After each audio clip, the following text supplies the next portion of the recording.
ಪುತ್ತೂರು ನಗರದ ಬಸ್ ನಿಲ್ದಾಣದ ಬಳಿ ಇರುವ ಗಾಂಧಿಕಟ್ಟೆಯಲ್ಲಿ ಗಾಂಧಿಕಟ್ಟೆ ಸಮಿತಿ ಹಾಗೂ ಧರ್ಮಸ್ಥಳ ಗ್ರಾಮಾಭಿವೃದ್ಧಿ ಯೋಜನೆಯ ಜನಜಾಗೃತಿ ವೇದಿಕೆ ಸ್ವಸಹಾಯ ಸಂಘಗಳ ಒಕ್ಕೂಟದ ವತಿಯಿಂದ ರಾಷ್ಟ್ರಪಿತ ಮಹಾತ್ಮ ಗಾಂಧೀಜಿಯವರ 151ನೇ ಜನ್ಮ ದಿನಾಚರಣೆಯನ್ನ ಆಚರಿಸಲಾಯಿತು. ಶಾಸಕ ಸಂಜೀವ ಮಠಂದೂರು ದೀಪ ಬೆಳಗಿಸುವ ಮೂಲಕ ಕಾರ್ಯಕ್ರಮಕ್ಕೆ ಚಾಲನೆ ನೀಡಿ ಶುಭ ಹಾರೈಸಿದರು.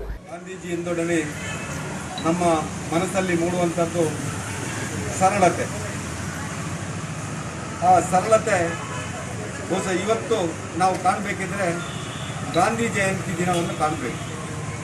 ಅವತ್ತು ಮಾತ್ರ ಗಾಂಧೀಜಿಯವರ ಬಗ್ಗೆ ನಾವೊಂದಷ್ಟು ಮಾತಾಡಿ ಒಂದಷ್ಟು ದಿನ ಅವರ ಆದರ್ಶಗಳನ್ನು ಮೈಗೂಡಿಸಿಕೊಳ್ಬೇಕೆನ್ನುವಂಥ ದಿಸೆಯಿಂದ ನಾವೊಂದಷ್ಟು ಸಂದೇಶಗಳನ್ನು ನಮ್ಮ ಹಿರಿಯರಿಂದ ಕೇಳ್ತೇವೆ.